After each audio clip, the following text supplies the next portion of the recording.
Together, we're going to learn what it takes to launch a YouTube channel and a Twitch stream in the craziness that is 2020. Let's see how this goes.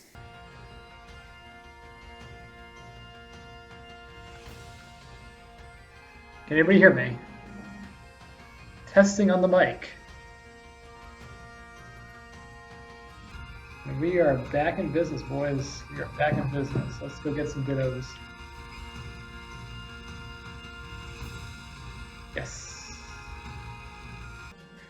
Alright, so we're going to talk during this battle, and I really want to push this streaming ability to its max and see what everything looks like when it's action going on the screen. Look at that beautiful Ditto. Everybody's ready to go. Ooh, look at these shinies. That shiny Surfetch looks amazing. It's the first time I've ever seen one. Right, let's see how this goes. Wish me luck. Fingers crossed for Jolly. Timid would be really good too. Modest would be good too.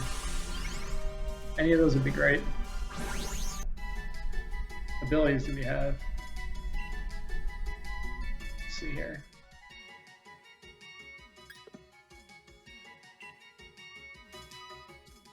Ditto. What do we have here? Check summary. Yes, this is a timid one. Nice. What kind of stats are we playing with here?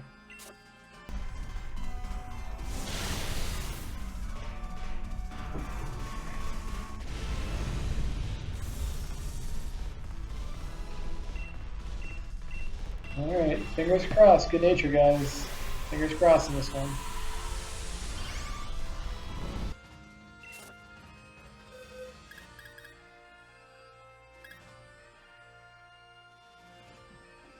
There it is! There it is! We found it! As simple as that! And again, one stat off from being perfect. Holy crap. I appreciate the advice. I appreciate the advice a lot. No, you're absolutely right. I should be talking like that. You know, all right, so it's going to buffer for a little bit, but yeah. But once you get caught back up to me, yeah, no, Empire Strikes Back is definitely the best Star Wars of all time. I would definitely do a tier list. I think Return of the Jedi and Empire Strikes Back are top tier.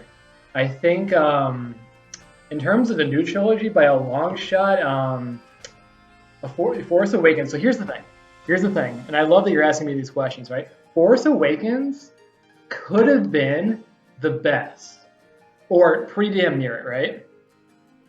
Force Awakens could have been amazing, but the problem was that it was completely contingent on the following movies, right? You know, Force Awakens set the stage for what Last Jedi and Rise of Skywalker could have been.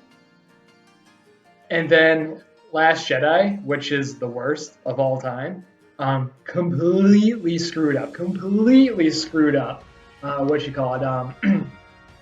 trilogy going forward. It completely destroyed all the framework that you know, Force Awakens put down. I actually give a higher score. Nice. Yeah, I actually give what is it? Rise of Skywalker. I actually give it a higher score than you do. I was actually a fan of it. I know a lot of huge Star Wars fans hate it, and there's a lot of reasons why you do hate it. The thing is, I went into it hating the ever-living crap out of Last Jedi. So if I thought that the movie was half decent, I would have, you know, been more than satisfied. And just the fact that I was, you know, that it got a better reaction. See, I hear what you're saying. No, so let me finish what I was saying. So, because, you know, Rise of Skywalker had to undo all of Last Jedi, that brings a lot away from it. But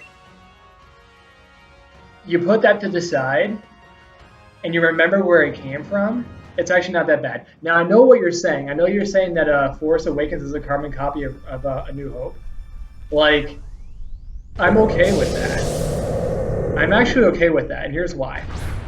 Because, what are the biggest critiques of like the movies I'm talking about, like Last Jedi, yada yada. Like, oh, we've gone we've gone in this direction. Like we've made up new stuff, like the diadect, like all that stuff. Like we've made up new things. Like, I don't mind not messing with something that was good. Well, Revenge of the Sith is not bad. Yeah, the Revenge of the Sith is definitely in my second tier. It's definitely in that like higher mid tier. Yeah, top tier for me is definitely the last two. A New Hope, Force Awakens. Out of the original trilogy, Revenge of the Sith is definitely the best.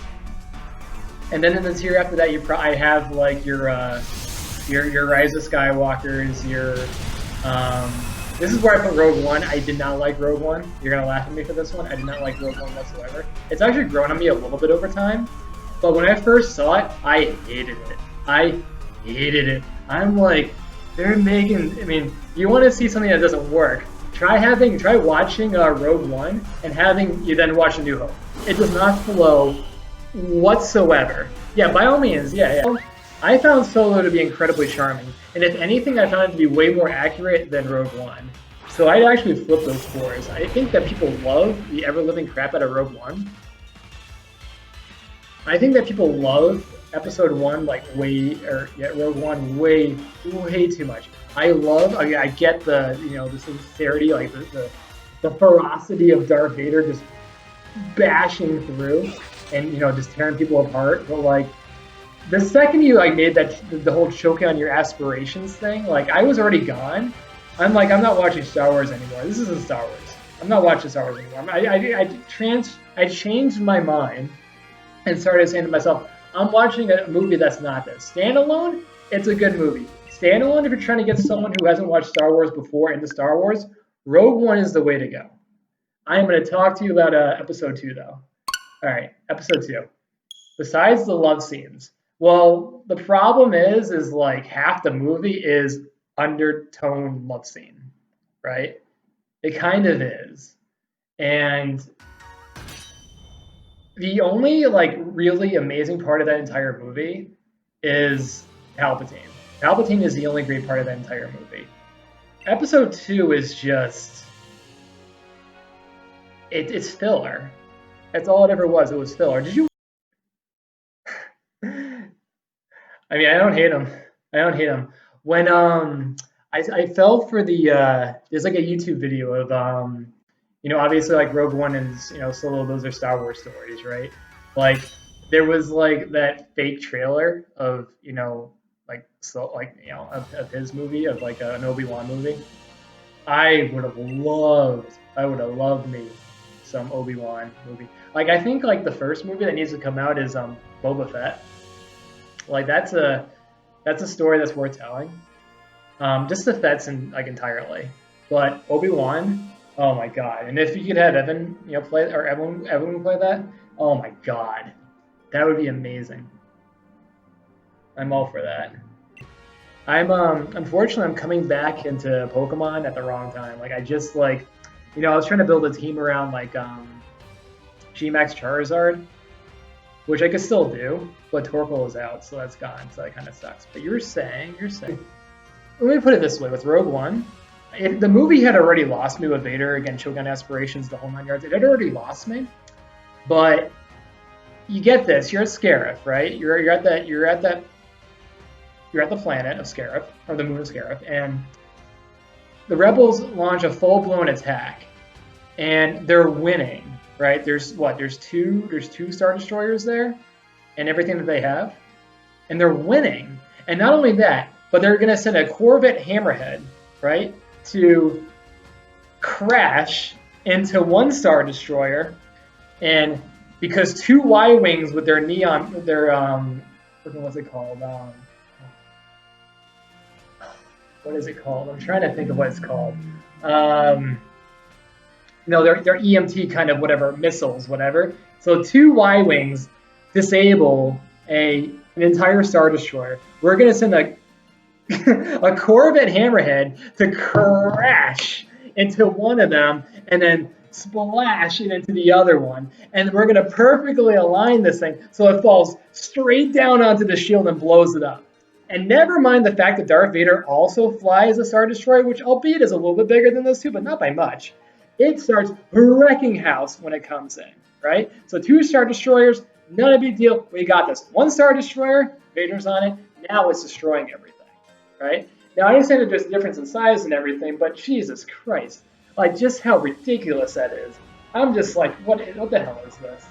And you know, it doesn't flow at all into a New Hope. Like they just went from massacring the rebels to this is a diplomatic mission to Alderaan. Like you can't do that. You know, we've intercepted communications. No, you're just in a battle, one of the biggest battles that has happened in the entire, you know, for many, many years going into that, because the Empire had a very firm hold for a long time before that battle. Now that's a sad story. Yeah, I know. That's the central theme of the entire film. Like, all he ever wanted to do was keep the people that he loved alive, and everybody that he loved except for Obi-Wan died eventually. And Obi-Wan he killed too eventually. I mean, I'm not sure if he was any love left, but at the time there wasn't. So, and through one way or another, he was involved with it. So yeah, that's tragic. Yeah, it is. Yeah, it's not that he even just gave up on it. He actually killed them in one way or another. He was directly responsible for their deaths in one way or another. He was this close to being able to fix it, and he couldn't do it. Right?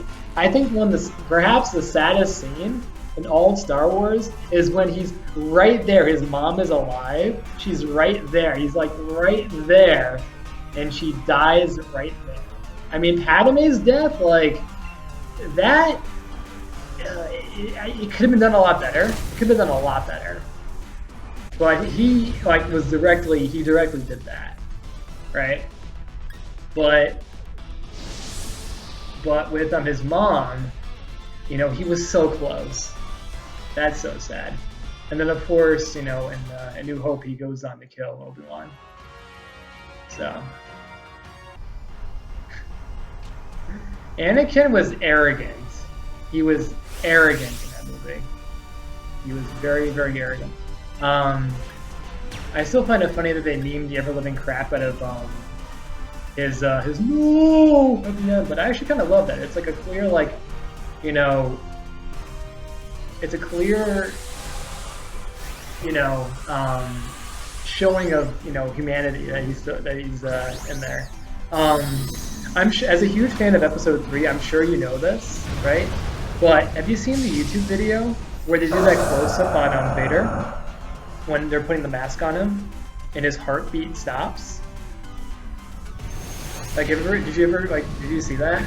Like, when I saw it, like, I love, like, little nuances of movies like that, you know, take a long time to catch, or you have to really be paying attention in order to see that. Yes. I didn't catch that part at the time, but seeing it after the fact gave me a whole nother respect for the movie. You know the fine-tooth thing that I caught in Star Wars that not many people were talking about? So I'm going to go back to Force Awakens for a second. I'm talking about the scene where Rey touches Anakin's lightsaber for the first time, and that montage kind of happens, right? All of the Force visions happen. That was when... Yes, yeah. You can see the puff through, right, the mist, right, the smoke that's kind of around. Yep. No, you're right. But you know, I want you to think, like, for a second, like Force Awakens, that scene, and towards the end, you know, you hear Obi-Wan call out to Rey. You hear Rey, like in McGregor's voice, right? And I'm like, that's what sold me. I'm like, Rey is a Kenobi. Rey is 100% a Kenobi. I was sold on it. I brought people's attention to it. I was talking about it way before I started seeing that sucker on YouTube. I was all about it. I sold that to so many people. And then she ends up being a Palpatine, and I'm like, alright. Okay. Alright. Fine.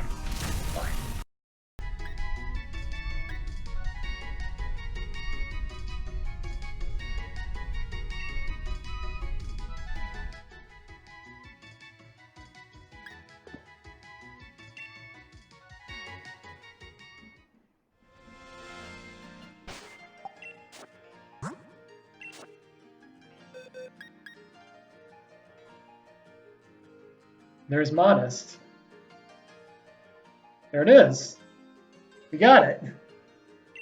We got the Modest Ditto. We got the Dittos that we wanted.